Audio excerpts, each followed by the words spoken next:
On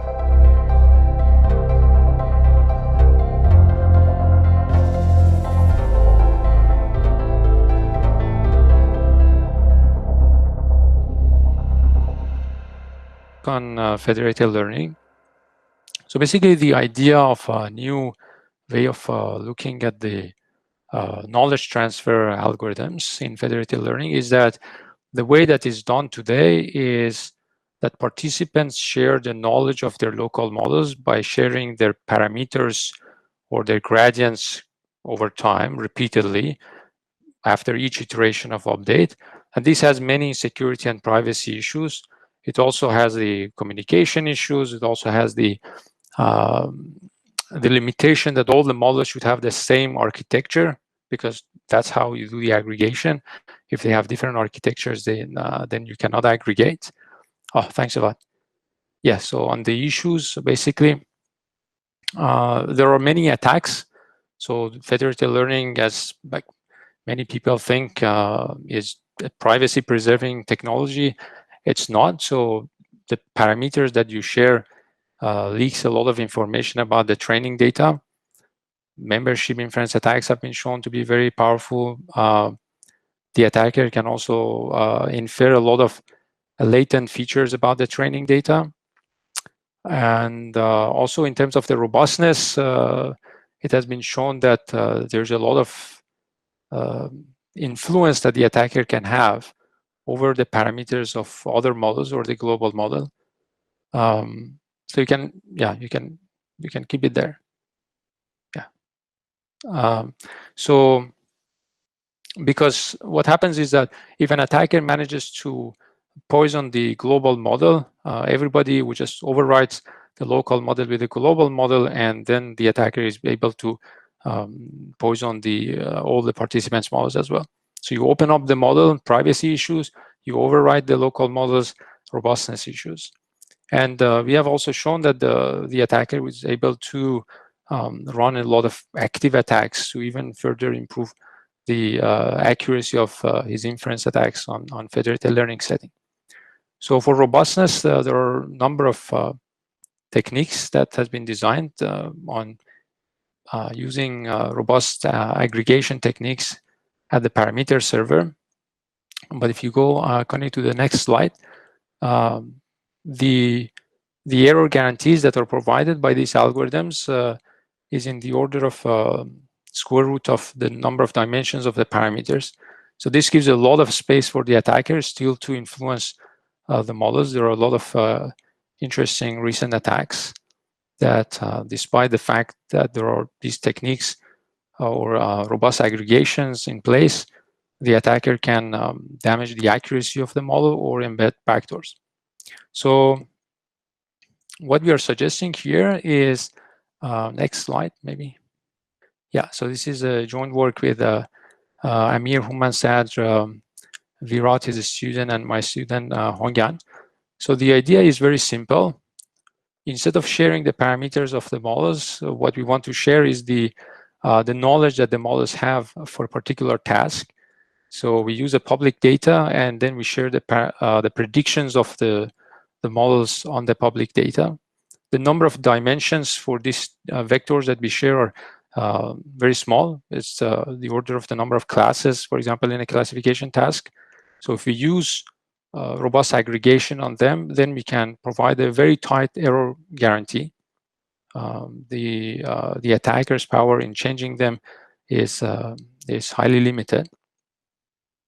Also, because everybody agrees on a particular task, then the model architectures could be heterogeneous. And this works, so it increases the scalability of the models. Also, because you only share the parameters, the information leakage is much less.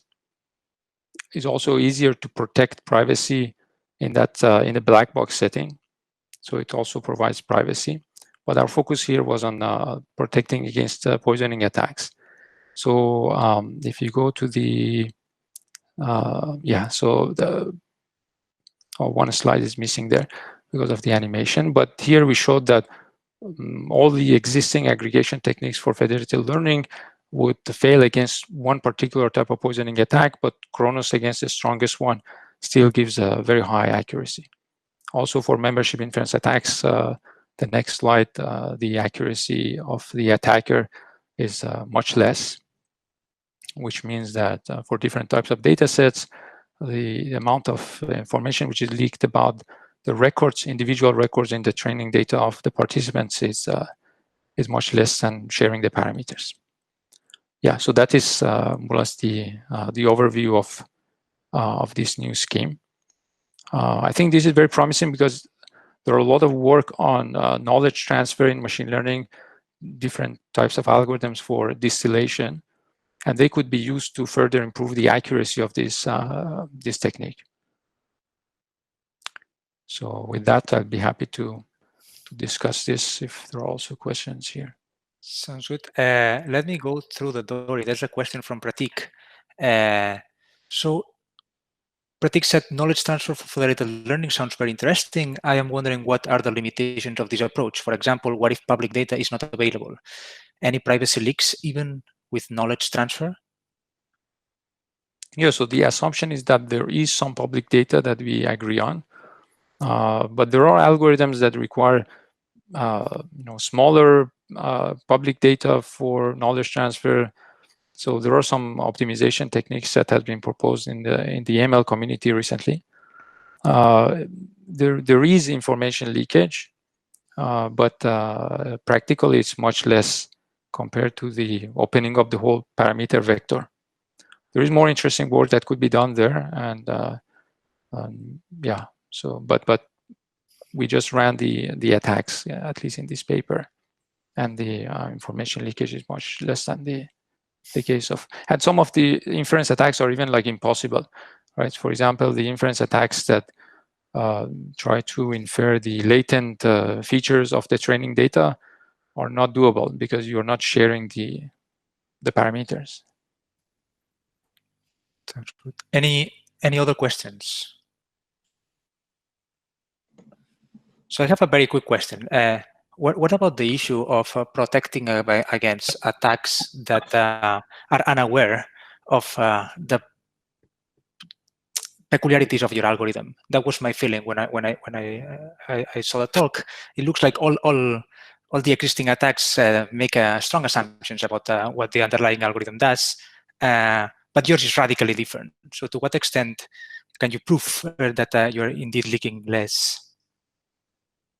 Yeah, so here the focus was not to provide a provable guarantee for privacy, but rather we use the robust statistics to provide a tight error, to provide a tight error bound for the aggregation. But for privacy, basically, there are two types of techniques that are used in at least deep learning. Some of them are based on randomizing the gradients, the optimization process. And some of them are providing differentially private predictions, right? So if you imagine that the only thing that is going to be observable by the attacker is the predictions from the model, you can do much better compared to the case that you want to protect the gradients that you want to share repeatedly after training on the data. I have a quick question. Mm-hmm. Hi, this is Li Shuang from Emory. So my question is this essentially similar to the PATE framework? So both this and PATE would use the knowledge transfer, but the trust models are different. So in PATE, you need to add noise to the aggregated predictions from different models. The noise is not added by is added by the data owners, right? Mm-hmm. So here the aggregation is done by the adversary.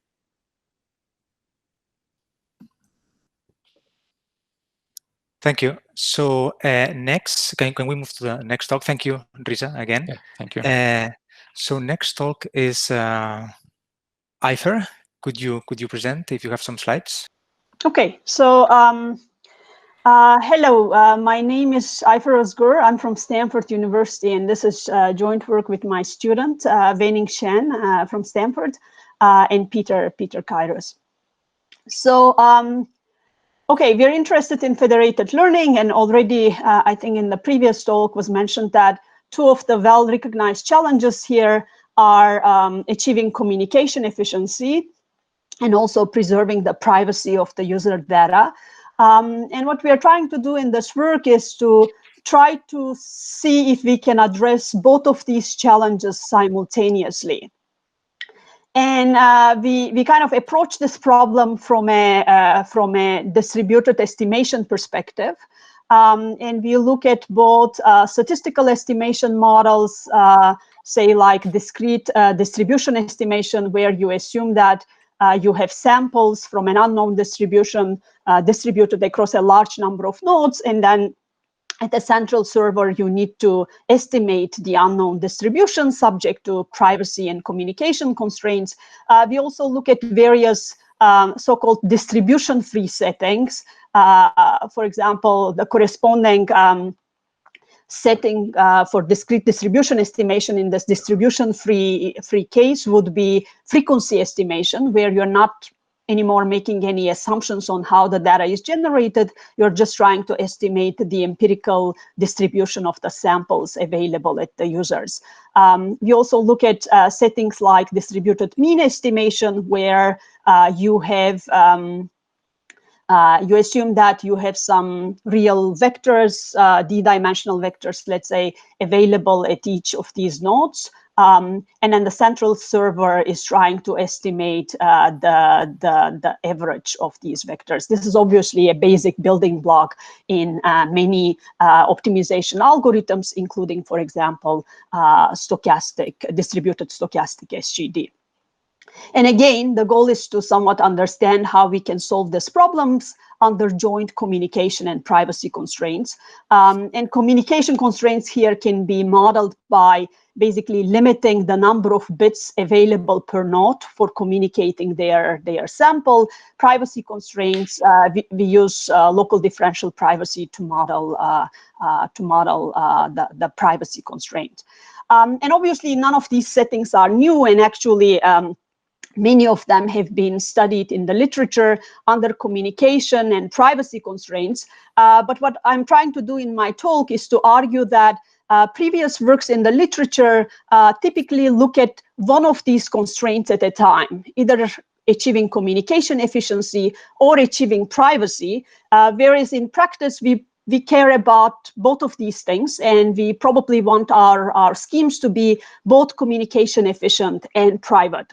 And I'm trying to argue that achieving both communication efficiency and privacy is not straightforward. For example, you couldn't simply take the optimal privacy-inducing mechanisms and concatenate them with the optimal compression mechanisms in order to achieve a scheme which is both communication efficient and private. You could certainly do that, but if you do that, you would end up with a double penalty in your risk, in your error. You would be penalized once for the noise you introduce with, let's say, privatization, and you will be penalized a second time due to the noise you introduced in the compression.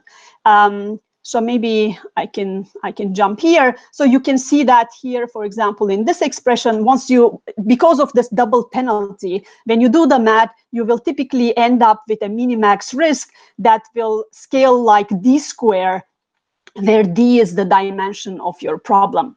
And what we show in this work is that if you instead somewhat start from scratch and you design your schemes so that they are both communication efficient and private simultaneously, if you do the design a bit more carefully, you can actually avoid this double penalty. And then the error you would get would be like the error you get when you only have the more stringent of the two constraints, and you won't be penalized for the less stringent constraint. So you will be only penalized once, and in the math, you can see basically this d squared term now becoming d. So that's the high level kind of focus of the paper, to derive schemes that are optimal for this distributed estimation type settings under joint privacy and communication constraints.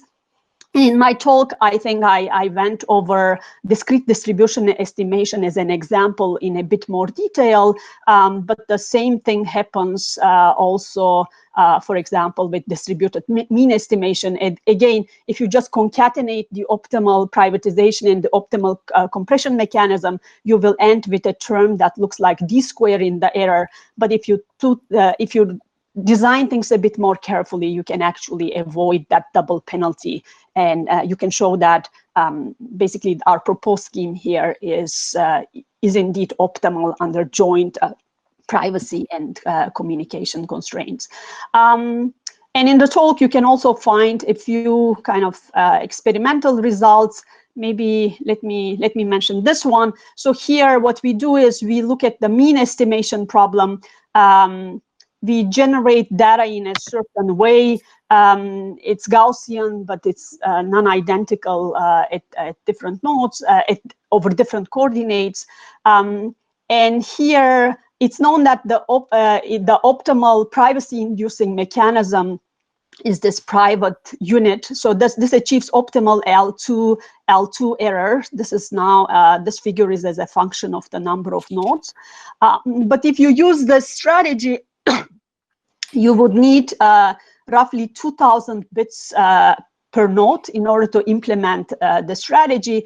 Whereas for the same choice of the parameters, the same privacy level, and the same dimension, the same problem, our scheme, which is optimized both for privacy and for communication efficiency, will achieve a somewhat similar performance. This is this red curve, but now by using only 5 bits per node.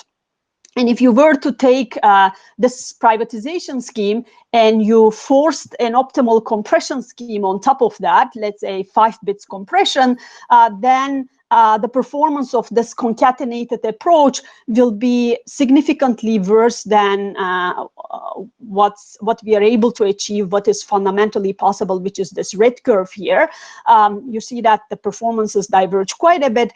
This is as a function of the dimension, the error plotted as a function of the dimension.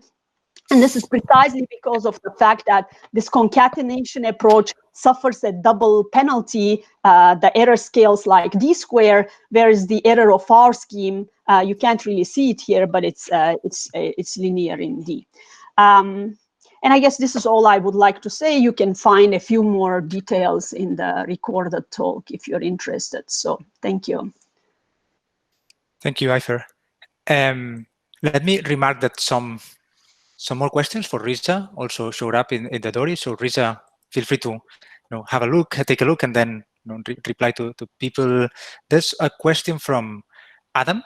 The question is, isn't it the case that local EDP algorithms can always be compressed to have short messages in a public coin model?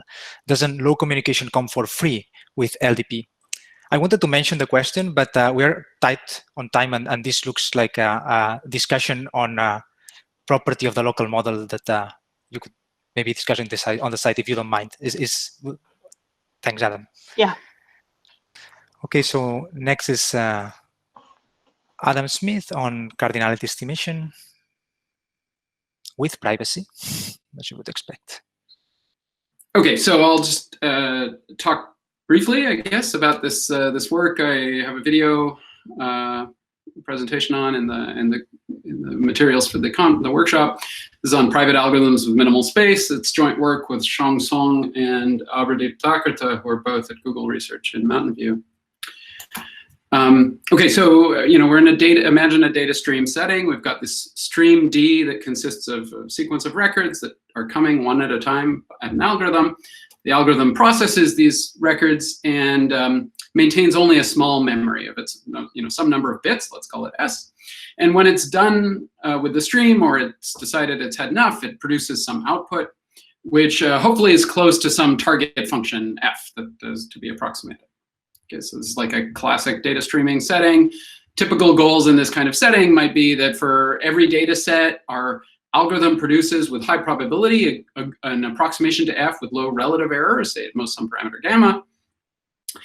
and uses a small amount of space. Okay, the question is that I'm interested in is sort of what can we limit about how much information, whatever is leaked by the algorithm, by the output of the algorithm about the data stream, without increasing either error or space. To when is it possible to place such limitations? So in some sense, a similar flavor of question to the one that I was asking in the previous talk.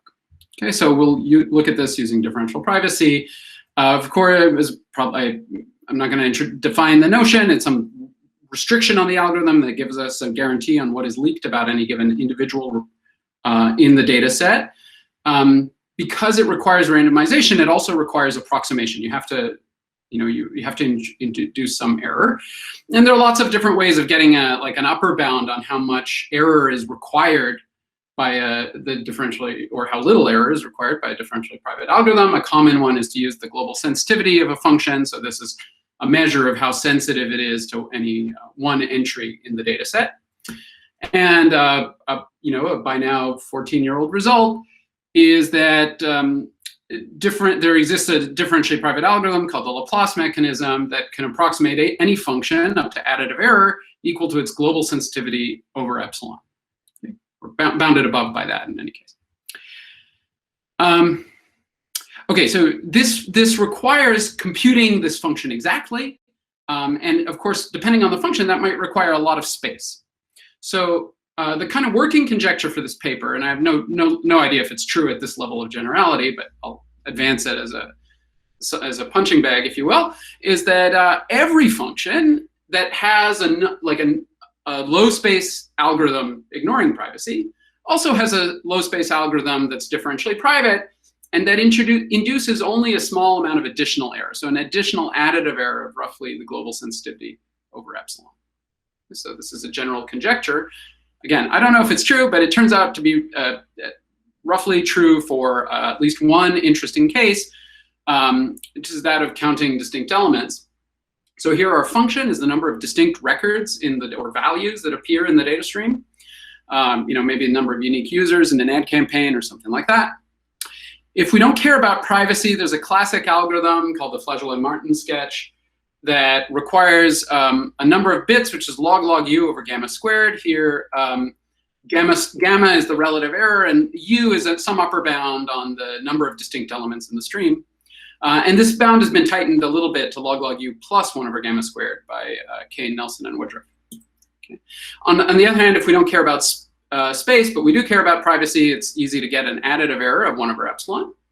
And what we show is that, in fact, you can get the best of these two worlds. You can get space log u over gamma squared and additive error 1 over epsilon under not using some kind of ideal hash function, which you could instantiate, with like a pseudorandom seed, a pseudorandom function if you or a block cipher or something like that. So I'll stop there because I know I have to be quick. But I'm happy to take questions and add detail as in response to questions as people, whatever people are interested to know. Thanks a lot, Adam. Let's see. I have a quick question to Adam. Adam, have you thought about how we might go about applying this in the federated learning or federated analytics setting to count distinct elements or count the number of users? And I'm mostly interested in the interaction of this approach with secure aggregation. If you've thought about these like additive operations or linear operations. No, let me just say, the short answer is no. The longer answer is it sort of depends on what primitives the aggregation mechanism provides. So, for example, if you've got an MPC protocol, a secure function evaluation protocol that implements can handle minima and maxima efficiently, then these algorithms, the natural sketching algorithms, would be essentially directly implementable. Would that be enough, Adam? Because I was thinking about this question, and how about the PRF evaluation? So The C. Yeah, so that can be done locally. Okay, I guess it depends on also The thread model, yeah. how much you trust the individual nodes. Yeah, I know that's a good point. Yeah, let me just say that I don't know the answer. I'm happy to. I'd happy to think about it, but I'm not sure I can say anything smart like on that. I appreciate that kind of answer. That's nice. Okay, there's a question from Aurelien. Did you think of other use cases for your general lemma leading to your result? No. That is okay. So for context, there's a lemma that I don't have in these short slides, but that is in the longer talk.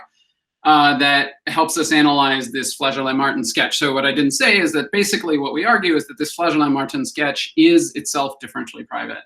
And this is, we do this using a lemma that also, I should mention, appeared in another work. So ours is kind of just a refinement, I guess, of a essentially concurrent work that appeared at PETS last week or 2 weeks ago by Choi, Dachman-Solid, Kulkarni, and Yerahimовich. So it seems like a pretty general and useful lemma, but no, I actually don't have another use for it yet. These things turn up later. One hopes. Okay, if there's no more questions, we can continue with this later on and move on to the next talk. Thanks a lot, Adam. All right. Thank you very much. I will stop sharing so other people can take over. We're getting very, very good at this. All right. So next would be Om, who was a co-author on the previous paper and now is talking about something else. Okay. Hey, everyone. So I'll quickly go over my talk on how to go towards training provably private models via federated learning in practice. And the talk was based on 2 works. The first was joint work with Swaroop Ramaswamy, Rajiv Matthews, and Francois Buffet from Google. It was on understanding unintended memorization in federated learning.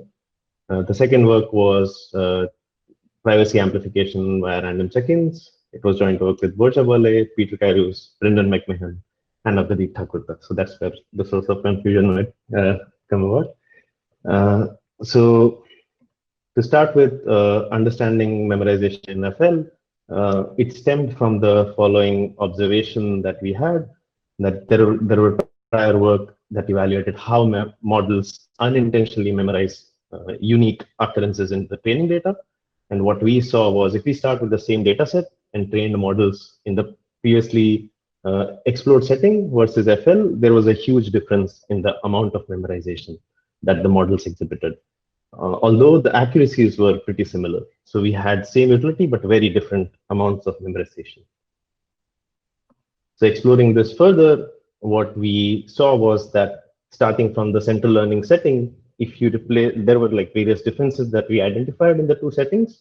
And if you replace the learning method, we didn't see any change in the memorization. But once we added clustering of data, which comes by design in FL settings, we saw a huge drop in the amount of memorization that the models exhibited. On the bottom, I'm showing that if we replaced, if we just added clustering in the central learning setting, we still saw a drop in the amount of memorization.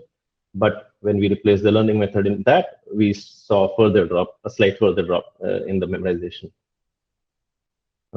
Going a bit further, we also saw a significant drop when we added differential privacy guarantee to the FL setting, which already was showing the least amount of unintended memorization.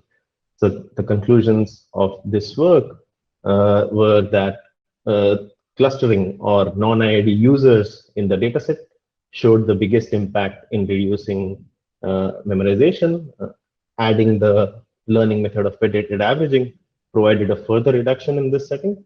And the addition of differential privacy was what enabled us to provide the least amount of unintended memorization. So there was a synergy in sense of FL and differential privacy for this effect. The next work that we had was towards training provably private models in FL, and there are various challenges that are there in real-world deployments. So with the cross-device setting, clients may have non-overlapping limited availability. The communications are typically initiated by clients. For the server, it's difficult to know what amount of clients are actually active at each round of training. And there are various issues due to which existing techniques of privacy, which are namely privacy amplification by sampling or amplification by shuffling, are incompatible, or they are very difficult to implement in real-world implementations of FL. So how to provide guarantees of privacy that we can that can be tight and can provide us with good utility. So in this work, we introduced a method called random check-ins, and at a high level, it's basically user-oriented. So users locally decide, they have some independent randomness at their end, where they decide how to check in into a random slot of training, and this is decided based on their limited availability. So each user decides for themselves with some probability whether they will participate in training and in which slot of training they will participate. And the server then just, whenever there is a round of training to be conducted, looks at how many users have checked in for that slot, picks a user out of them, and then requests a model update. And this can be done for multiple users at the same time. So there are various advantages of this approach. First is that the randomness is induced by the client. So the orchestration by the server is very minimal. We show in the paper that this achieves amplification guarantees comparable to uniform sampling or shuffling. And it's inherently basically using both of these techniques, and that's why it's able to achieve such amplification guarantees. One important point is that the population size is not required for obtaining a precise privacy guarantee. So we can provide the guarantee without knowing the population size effectively. And there is a check-in period which trades off privacy utility with the amount of time users can be available. So with that, I'd like to conclude this short summary, and we'll be happy to take questions. Thanks a lot. Thank you. Let me take a look and see if it... Okay, so okay, that's a question from Antti. Hi, Antti. Do you have an intuition on why the clustering makes such a big difference in reducing memorization? That's a, yeah, it's a nice question. So the working hypothesis that we had was if data is not clustered, the phrases that we add, they show up very frequently in the data. Like if you shuffle the data, and if some user has entered their password around 50 times, it will show up in multiple iterations. Whereas if you are clustering the data, it will show up in just one round of training every once in a while. So this splitting of showing up of secrets is what we believe has a very significant effect. Okay, that's any live questions? Check. Yeah, I have a question for Om. I found your work on privacy amplification via random check-ins very interesting. I was wondering if there's some interesting interactions between your protocol and model robustness. For example, in your protocol, the randomness is being selected by the clients. So if the clients are malicious, could a small colluding group of malicious clients target the training process to select a particular round and a particular training slot and try to poison the model in interesting ways? Great question. So here, I think we start with the assumption of honest but curious users that follow the protocol. So if users try to poison or attack the model in some way, one important aspect of this approach is that because of the distributed nature, one client only adds a bit of randomness to the system. Like even the randomness is split among the participants. So it would degrade, like the amount of attacks that participants can do would degrade smoothly as in differential privacy guarantees provide. But essentially it's like one client only has to ensure their own privacy, and the overall privacy of the system is like some combined privacy of the group in general. So like that's where the amplification or the central privacy guarantee comes from. Thanks a lot, sorry again about the misattribution. I No hope worries. you can take it as a compliment. And let me remind you that in the Dory there's a button where you can comment directly on questions addressed to you. Risa already did it. So if you can come up with questions after the talk or after watching the video, just send them through the Dory anyways, then people can just look at them and authors can look at them and reply there. So we can also use it after the fact as a chat. All right. So thanks, Om, again. Next talk is by Boli on the adversarial examples, I think. Well, Backdoor. Okay, hello everyone. My name is Boli, and I will talk about secure federated learning adversarial environment. Thanks, Om, for the talk that mentioning the memorization issue about federated learning. So in this talk, I will mainly talk about two topics. Like one is poisoning attack against the federated learning, and the one is also potential defense approaches against such attacks. And actually, it's quite related with the memorization issue of federated learning here. And this is an interesting observation, and I don't think I need to go to detail about federated learning. So let me start with the poisoning attack. So basically here, the original motivation is saying, okay, if we already know that for neural networks, for example, are very easy to be backdoor attacked, which is if you which will just add some certain patterns in the training instances, and during inference time, whatever instance you have, you add the same pattern, it will make the similar prediction as the training data, whatever label it is. So it's very efficient attack and doesn't need a lot of training, backdoor training samples during the training time. And here, what we're mainly interested is, if in a federated learning scenario, if one agent is an adversary agent, for example, it can add such backdoor triggers, then obviously it's easy to attack the federated learning framework. However, but this could be very obvious to users or to the detectors, right? So I wonder if there is additional more stealthy types of attack. For example, for each agent, can we split the triggers into different partitions? For example, eventually I still want the whole trigger like the 4 rectangle blocks here, but actually in each, I can allow each agent to embed a small partial of the trigger here. So each of them is not the whole trigger. It's kind of like the secret sharing, but in the adversarial perspective, to see whether the end aggregated model can be attacked by the whole entire trigger pattern. And surprisingly, this actually can be done, and we have some interesting observation in terms of this attack. First of all, this is concretely what can be done for the distributed backdoor attack, which is compared with the centralized one, which we directly embed this entire trigger pattern. Here we embed the trigger pattern partially for each agent, and then it will based on different ratios of the embedding and also different iteration layers. And thirdly, we show that actually even after adding such partial backdoor triggers for a non-ID scenario, the convergence can still be guaranteed.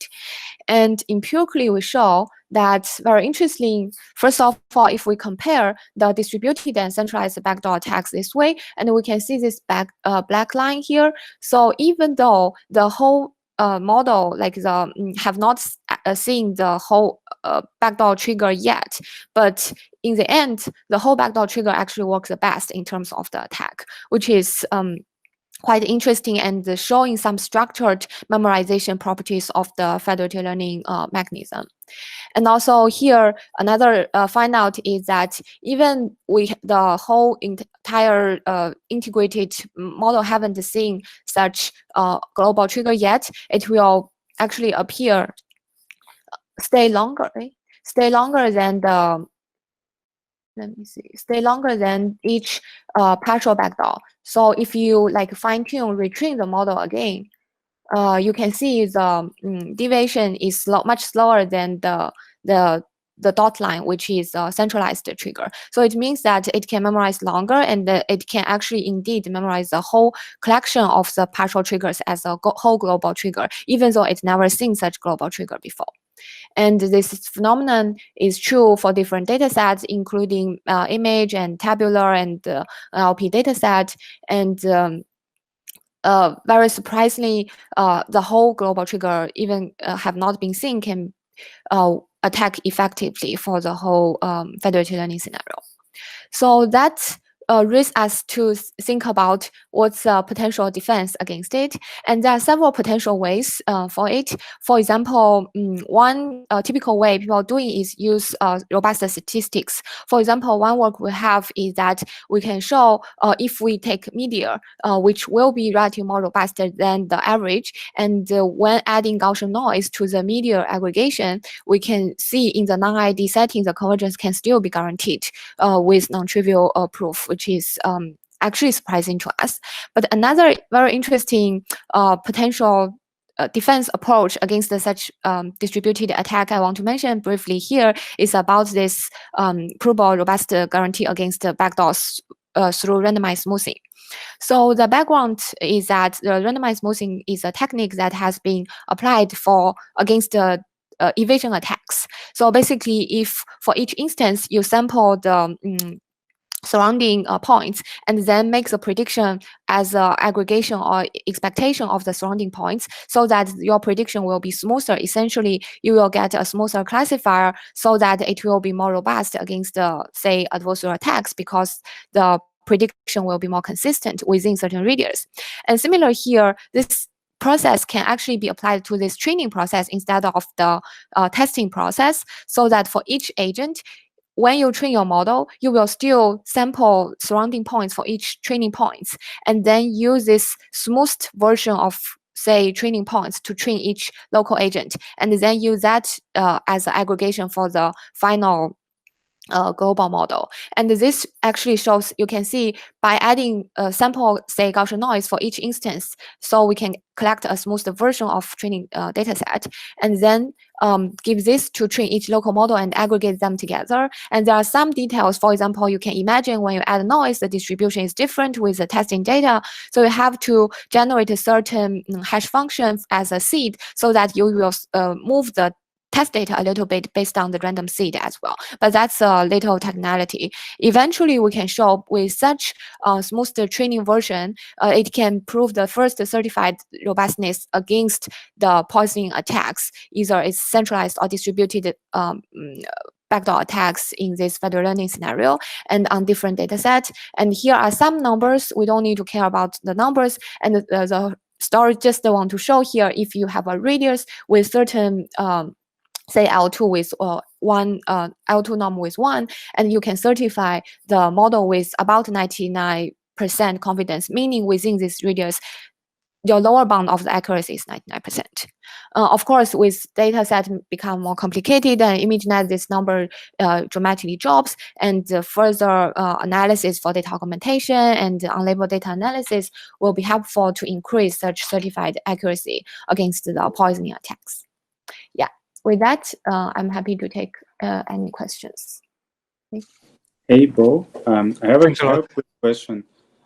So you're talking about the 4 pixel, but what about larger pixels, like larger size, or like maybe the different places of the pixel? You mean the backdoor attack, right? So we have, actually, this is not only 4 pixel, it's for triggers, but it's involved like each one is 2 by 2, so it's 4 pixel for each trigger. So we haven't tested super large trigger because we think the backdoor, the larger one should be more efficient in terms of attack. But we actually test like if we do not put the trigger this way, if we like separate them far away, or if we separate them differently, like not aligned very well, how effective the attack is. And the conclusion is that the distribution of the trigger will like affect the attack effectiveness a little bit, but not a lot. So you can still memorize the whole global trigger, even though you distributed the local trigger differently. Yeah, but we didn't test the huge triggers because I think that should be more effective, but we should test. Yes. Thanks a lot, Bo. Quick question too. I don't know if there's time. We're a bit tight on time because we have to reconvene all of us back to for the second keynote. So I have a question myself also, but if we can post them in the Dory, we can have the discussion there. So sorry, Dimitris. Sure. Thanks, Bo, and thanks to Dimitris. And next speaker is Richard. Hi, Richard. So very, very shortly now, so the story of this work with Wilco Henneka, my colleague, is all this started from a very concrete question, actually, on the use of differential privacy to induce decision trees.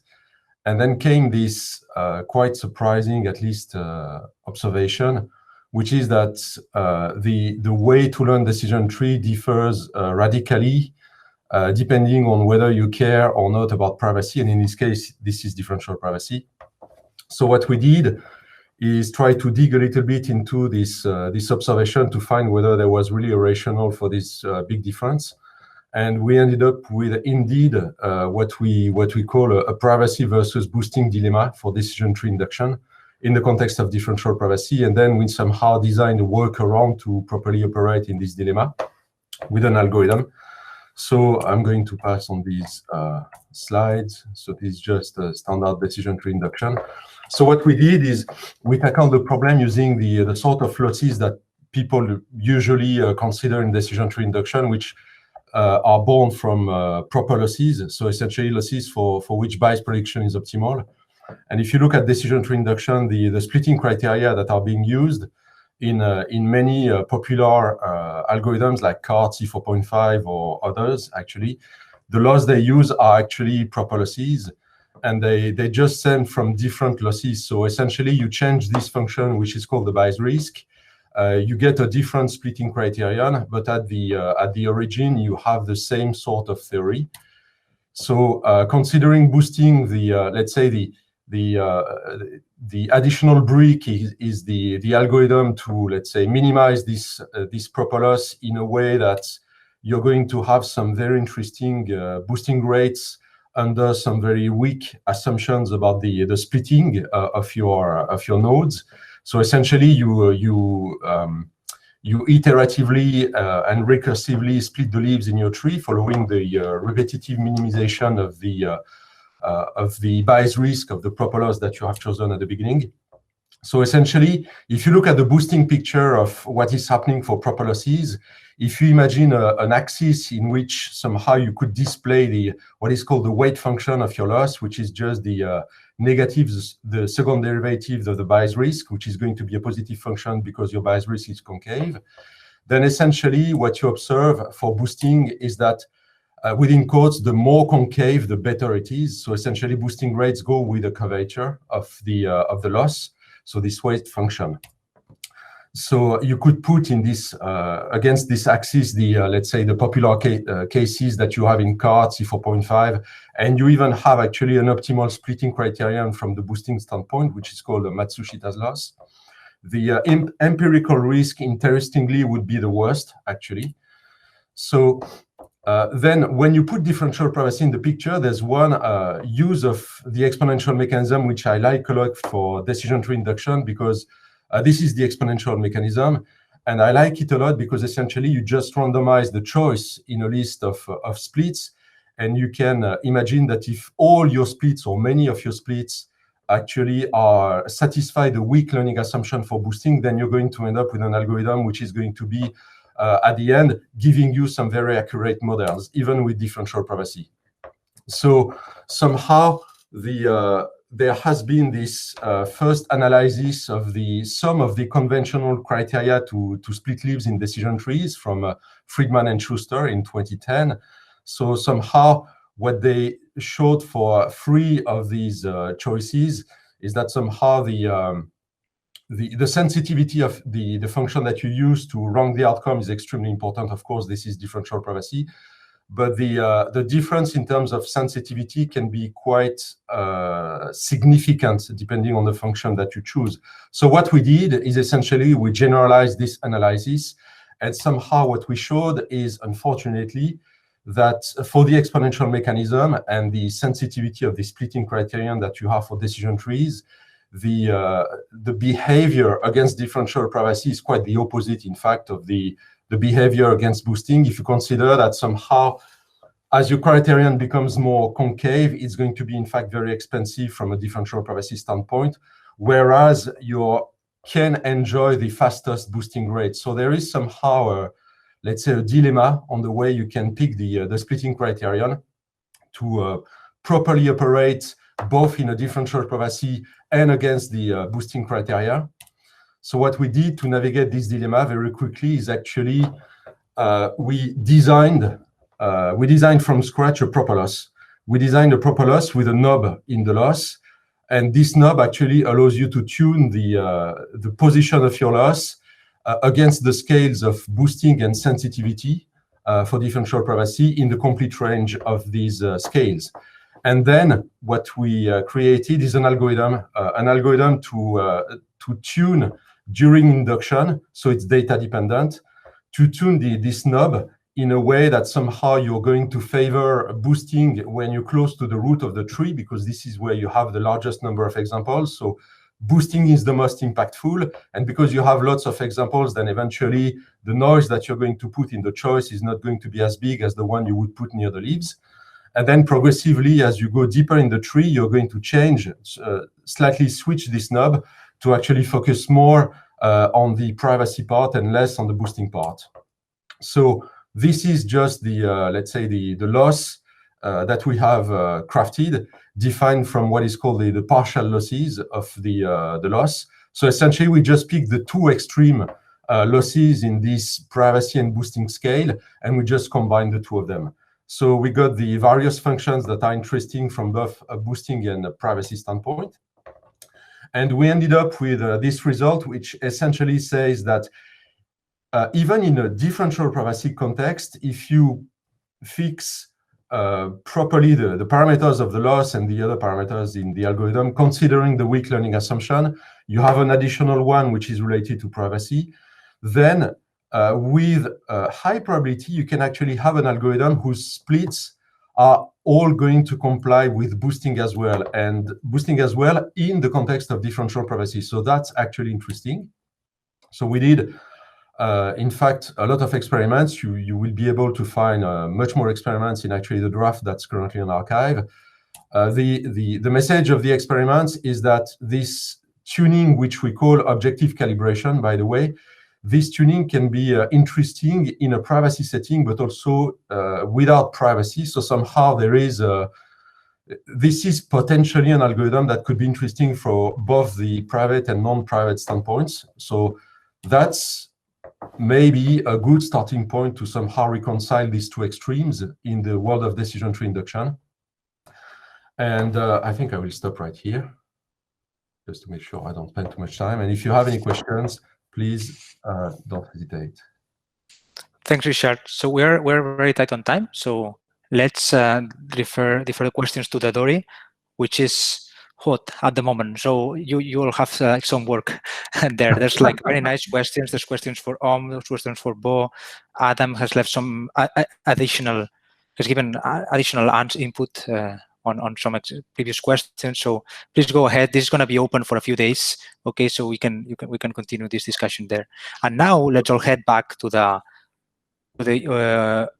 original, the first room, where Vitaly will give I'm sure an amazing keynote, and we'll have a short break to get. We'll have a 5-minute break, to be precise. So we'll start at 15. Thanks a lot to everyone, to all speakers. It's been great.